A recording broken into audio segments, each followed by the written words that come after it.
My 6-year-old granddaughter and her 3-year-old brother love to ride their bikes.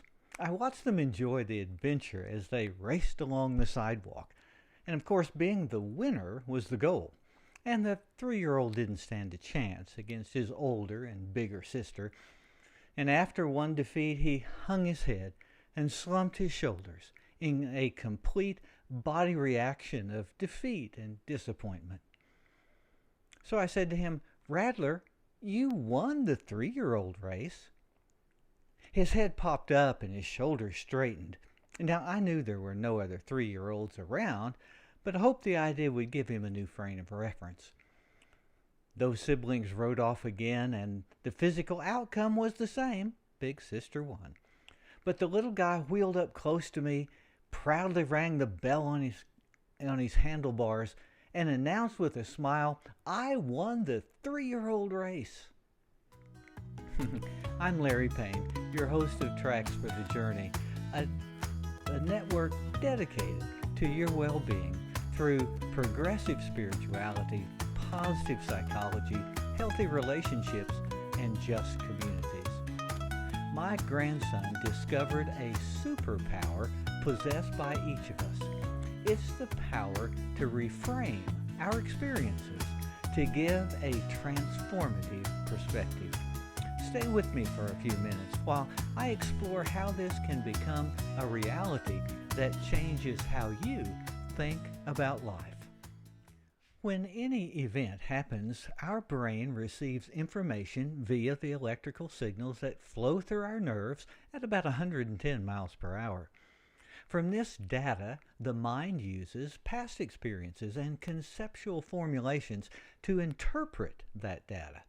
And from this interpretation comes a choice of behaviors to survive or thrive. This entire process takes just nanoseconds to be repeated constantly every moment of our existence. In a simplistic example, when a bowl of ice cream is set on the table in front of you, all the senses begin to fire the signal so that we see and smell and hear the environment around.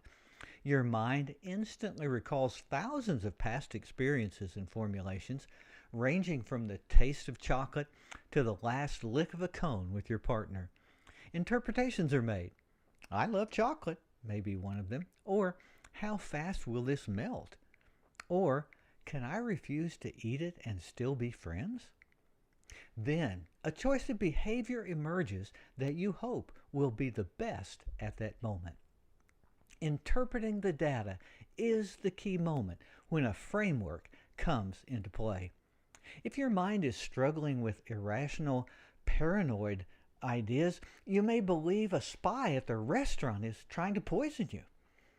If your mind is invested in dating someone special, you may interpret the offer of sharing a milkshake with that attractive guy as arousing. Interpreting, calculating, predicting, assessing, speculating.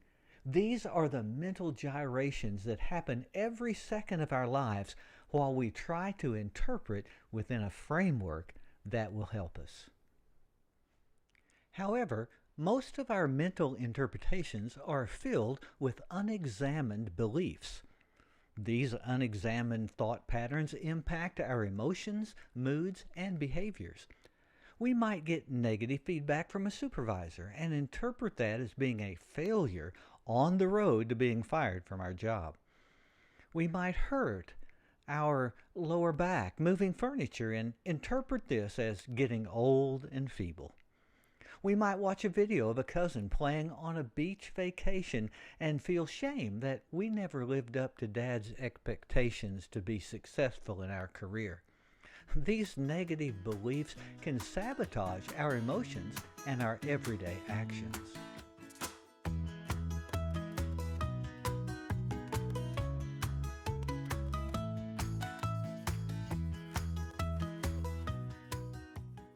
So what can we do to change our thought patterns into a more successful and functional way? Psychologists use the term reframing to describe when we seek a new perspective on an event or experience. The skill involves changing the way an event or situation is viewed and described to ourselves. Just as every story has more than one side, so every experience can be considered from multiple angles. Reframing involves highlighting positive aspects or alternative interpretations that were previously overlooked. This doesn't mean ignoring problems or sugarcoating concerns or even denying bad experiences. It is not a Pollyanna fantasy that we create. Grief and pain and disappointment and confusion are a part of life, but they're not all of our experience. Consider for a moment the negative feedback Alexis received from her supervisor. She went back to her cubicle fuming and fearful. She needed this job, and she wondered if the boss really wanted her out to hire a younger person. Alexa decided to take a break and get a cup of coffee. As she relaxed, she considered an alternative. The supervisor might want her to improve the department, and he's inviting her to be a part of that. She realized she could take the opportunity to enlist a mentor and improve what the boss wanted. Heading back to work, Alexis thought, I wish I had received a better report, but now I understand I have a different perspective. I have a green light to make an impression on the entire department. Her mood soared with the new interpretation of what had happened. I believe God can be a part of this reframing. Process theology holds that God presents conceptual possibilities to our minds in every moment of experience. These conceptual possibilities move toward the best outcomes possible at that time.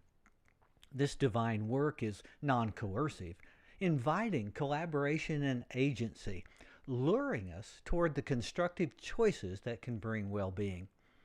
We find an example in the Gospels where Jesus extended an invitation to make a choice about joining his little band of revolutionaries. It was non-coercive, but it was an invitation to something great. A similar action takes place for us as we interpret the experiences of life. Theologian Bruce Epperly writes, God's creative wisdom provides each occasion with the direction necessary for its creative process and the energy to aim at the highest good for itself and others. So let's talk about ways to really implement this idea of reframing. One way is to develop the skill of changing our vocabulary. Words matter in reframing. Consider the word options and not the word closed door. Contemplate the word release and not the lost dream. Find the power of speaking about someone new rather than feeling lonely and ghosted. Another approach is to weigh the evidence about the negative thought. If I feel fat, does my doctor agree based on the clinical data? If I'm unhappy, how would a person living in a refugee camp feel about my life right now? Sometimes our negative thought patterns trap us in a prison of intense feelings that block the facts we need to understand in the situation.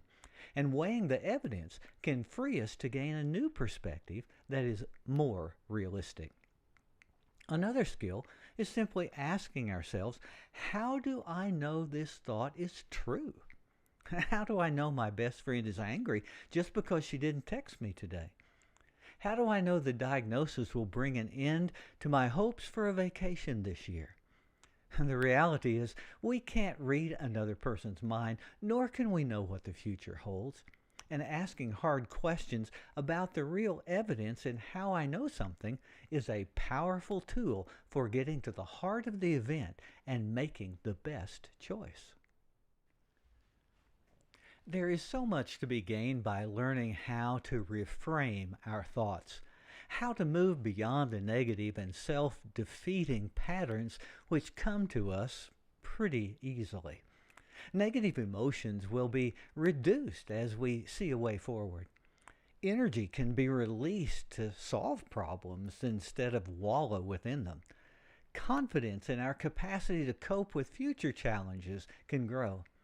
Reframing puts us on the path to thriving, not just surviving the events that happen every day. Now, my grandson will not always win his races, but learning to reframe with more realistic, rational, and constructive thoughts will give him a superpower throughout his life. And as adults, learning the skill of reframing moves us forward in well-being. I hope you can find some new perspectives on your challenges today. Thanks for listening to this episode of Tracks for the Journey, the network dedicated to your well-being. I hope you'll take time to rate and review on the channel that you're using and let other people know about this network and what's available. I also hope that you'll go to my website and subscribe to the weekly newsletter, The Tracks Express. You can find that and all the information at my website, tracksforthejourney.com. Tracks for the Journey is produced in the Bright Star Studio, all rights reserved. Thank you for joining me today, and I hope to see you again.